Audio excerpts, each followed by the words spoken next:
नमस्कार दोस्तों, स्वागत करता हूं आप सभी का हमारे इस चैनल पर एक बार फिर से। तो दोस्तों रेगुलर की तरह मैं मैथ्स का इंपॉर्टेंट क्वेश्चन लेकर आया हूं दोस्तों। और ये सिर्फ आप लोग का इंपॉर्टेंट ही नहीं, ये आप लोग का इंपॉर्टेंट एंड सिलेक्टेड क्वेश्चन होने वाला है। और सभी के सभी क्वेश्चन दोस्तों आप लोग का एनसीईआरटी के लिए है। और दोस्तों ये वाला जो वीडियो है दोस्तों, इस बार के एग्जाम के लिए दोस्तों आप लोग के लिए मंत्र का काम करेगा। इसीलिए दोस्तों वीडियो को पूरा आप लोग फुल वॉच कर लीजिए, ठीक है, क्योंकि दोस्तों एक एक क्वेश्चन आप लोग के लिए बहुत ही फायदेमंद हो सकता है। चलिए दोस्तों शुरुआत करते हैं वीडियो को। देखिए एक नंबर का जो सवाल है, यदि 5 और 8, ठीक है, 5 और 8 पूर्णांक हो तो निम्नलिखित में से ऐसा कौन सा पूर्णांक नहीं होगा। ठीक है, 5 + 8 नहीं होगा क्या, 5 - 8 नहीं होगा, 5 × 8 नहीं होगा, या 5/8 नहीं होगा। तो दोस्तों अगर आप लोग का ऐसे आप लोग का पूर्णांक दिया रहेगा, ठीक है, 5 8 हो, 2 3 हो, 4 5 हो, अगर इस तरह का आप लोग का पूर्णांक दिया रहेगा दोस्तों, तो इसका जो आप लोग का पूर्णांक नहीं होगा वो आपका डेसिमल में पूर्णांक नहीं होता है। ठीक है, जैसे 0.01, 0.22, 0.21, 0.31, यानी अब कहने का मतलब दोस्तों ये आप लोग का जो दशमलव है, ये दशमलव में इसका आंसर नहीं आएगा, बाकी आप लोग का सब दोस्तों पूर्णांक हो जाएगा।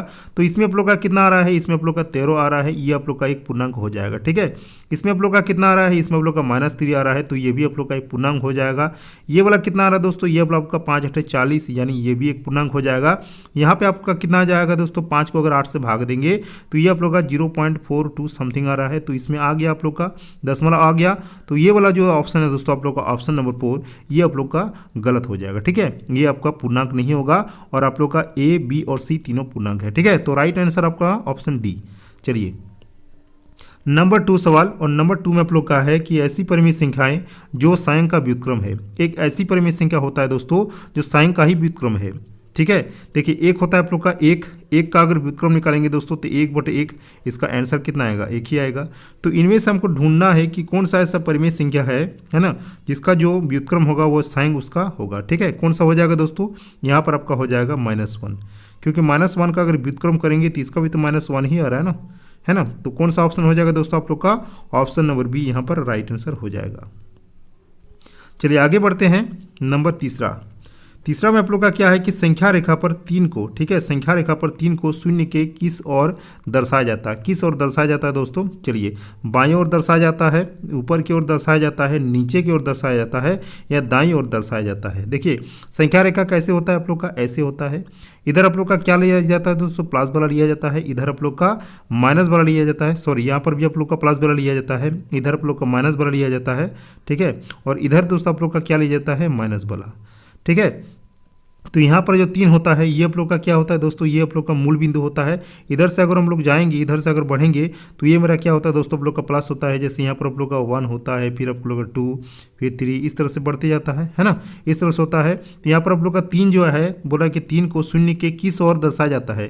तो यहाँ पर आप लोग का जो मूल बिंदु होता है वो आप लोग का क्या होता है, 0 0 होता है ना। इधर से अगर दोस्तों हम लोग बढ़ेंगे तो ये आप लोग का प्लस का ही साइन दिखा रहा है ना। और ये आप लोग का कौन सा साइड है, देखिए ये हम है, मान लीजिए ये आप खड़े हैं। ठीक है, तो आपका दाएं साइड कौन सा हो जाएगा, दाएं साइड कौन सा हो जाएगा दोस्तों, कौन सा हो जाएगा आपका, इधर हो जाएगा। अगर उल्टा करके देखेंगे तो आपका इधर हो जाएगा, है कि नहीं। तो आप लोग का कौन सा हो जाएगा दोस्तों, ऑप्शन नंबर 4, दाईं ओर। ठीक है, तो संख्या रेखा पर 3 को शून्य के किस ओर दर्शाया जाता है ना, दाईं ओर। अगर यहाँ पर 5 दिए लिखा रहता दोस्तों तो 5 भी आप लोग का इसी में आ जाएगा। ठीक है, यहाँ पर 5 भी आ जाएगा, तो 5 भी आप लोग का दोस्तों दाईं ओर को ही दर्शाया जाता है। ठीक है, 5 को भी दाईं ओर दर्शाया जाता है। चलिए आगे है आप लोग का 4 नंबर सवाल, और 4 नंबर में है कि 1 और 2 के बीच की परिमेय संख्या क्या होगी। ठीक है, इस तरह का जब भी सवाल रहे तो दोस्तों इसमें क्या मानना है, ये जो आप लोग 1 है, ठीक है, 1 को आप लोग ए मान लीजिएगा, और जो 2 है आप लोग का, जो 2 है इसको आप लोग बी मान लीजिएगा। और परिमेय संख्या निकालना है तो परिमेय संख्या बराबर में क्या कर दीजिएगा दोस्तों, यहाँ पर आप लोग का फॉर्मूला लगा दीजिएगा, a + b/2, इस तरह से लगा दीजिएगा। ठीक है, तो ए यहाँ पर कितना मानेंगे, 1 माने हैं। ठीक है, और बी कितना, यहाँ पर कितना है आप लोग का 2 है, तो 1 + 2/2, ठीक है, कितना हो जाएगा 3/2। इसको अगर दोस्तों पॉइंट में करेंगे तो यहाँ पर आप लोग का हो जाएगा 1.5, जो कि आप लोग का ऑप्शन नंबर बी में है। ठीक है, तो ऑप्शन नंबर बी इस क्वेश्चन का आपका राइट आंसर यहाँ पर हो जाएगा। चलिए आगे बढ़ते हैं।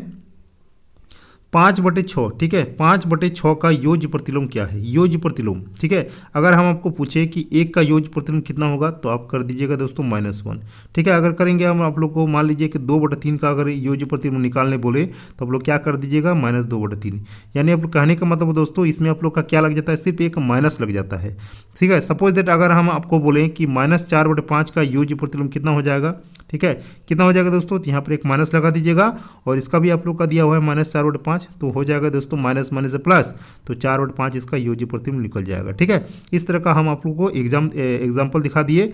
अब आपका आंसर इसका कौन सा हो जाएगा दोस्तों, 5/6 का योज्य प्रतिलोम क्या हो जाएगा, देख सकते हैं दोस्तों आप लोग का ऑप्शन नंबर ए ही यहाँ पर शो हो रहा है, -5/6 हो जाएगा, ठीक है। योज्य प्रतिलोम में क्या होता है, एक आपका दोस्तों किसका साइन लग जाता है, एक माइनस का साइन लग जाता है, खाली माइनस का साइन लगा के उसमें गुना कर देना माइनस को, ठीक है।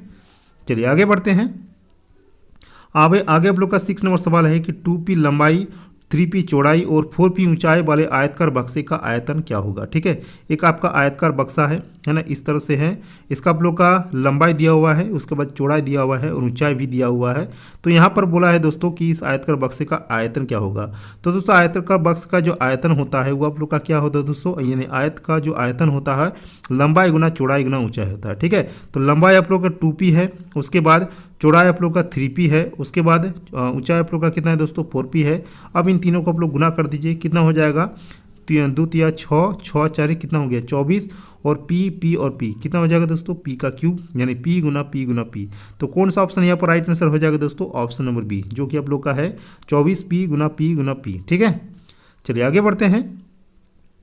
नंबर 7 सवाल, किसी चतुर्भुज के 3 अंत कोण क्रमशः 50 डिग्री, 120 डिग्री और 130 डिग्री है, तो चौथे कोण का मान कितना होगा, ठीक है। चौथे कोण का हमको मान निकालना है।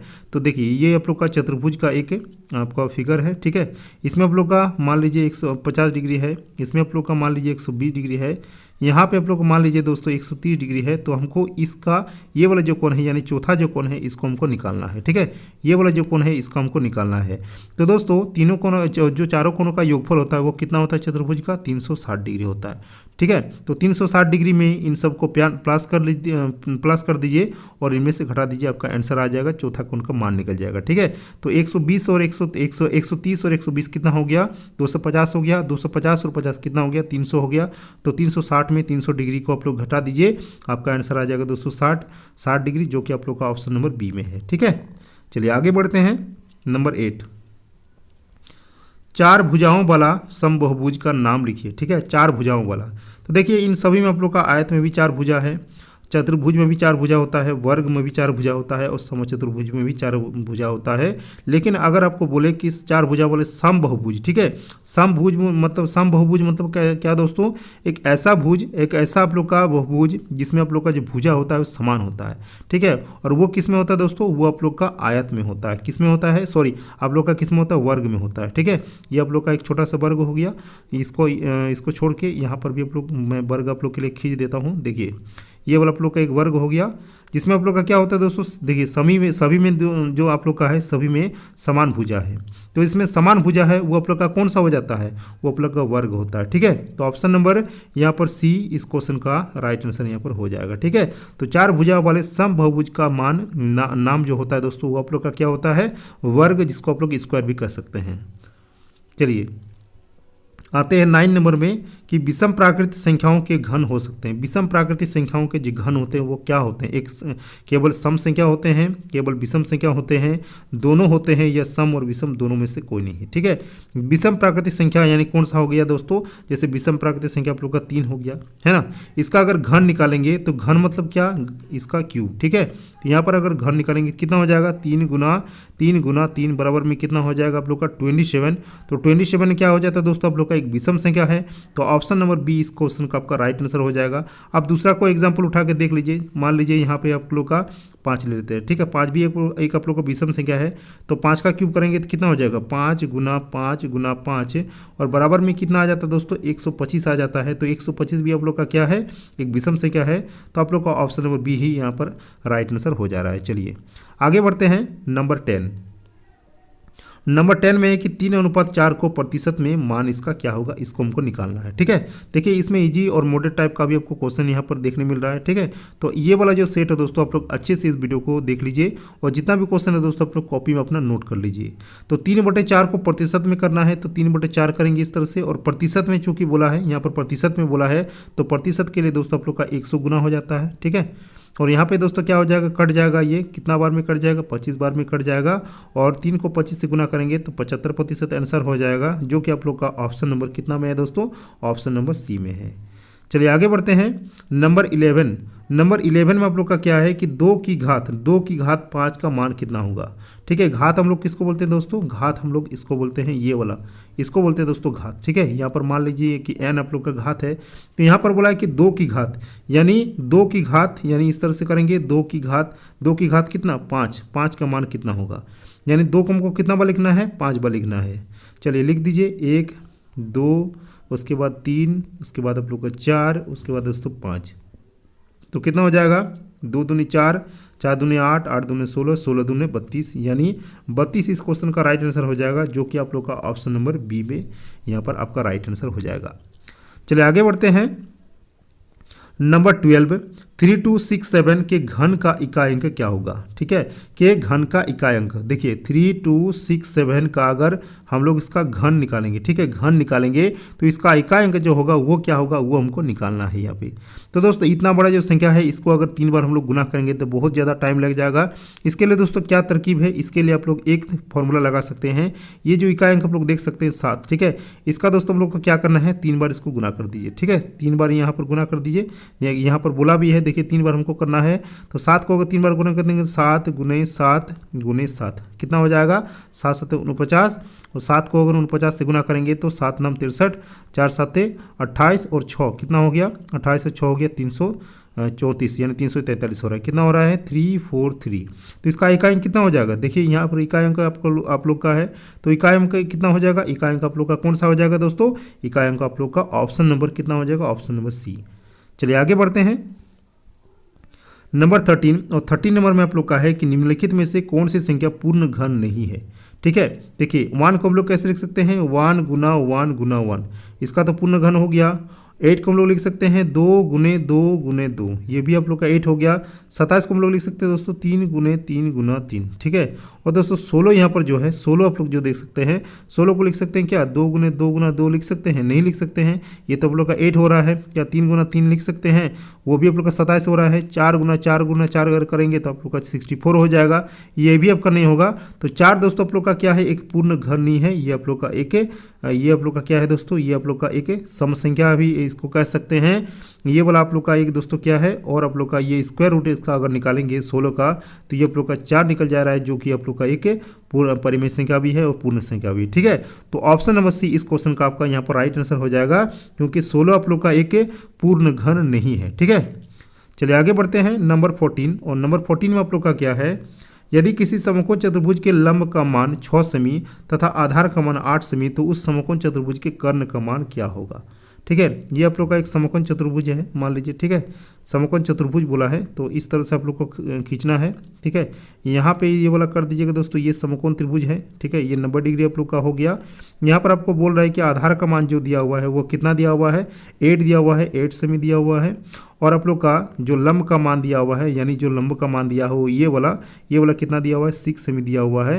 तो ये जो कर्ण है आप लोग का, इसका मान निकालना है। तो कर्ण का मान क्या होता है, रूट ओवर में क्या होता है दोस्तों, 8 का स्क्वायर प्लस में होता है आप लोग का 6 का स्क्वायर। तो रूट ओवर 8 का स्क्वायर और 6 का स्क्वायर अगर निकालेंगे तो 8 8 64 और प्लस 6 6 36, यानी 100 हो रहा है, और 100 का वर्गमूल कितना होता है, 10 होता है। तो आपका ऑप्शन नंबर यहाँ पर ए राइट आंसर हो जाएगा, 10 सेंटीमीटर। चलिए आगे बढ़ते हैं, और हमारा लास्ट क्वेश्चन है 15 नंबर सवाल।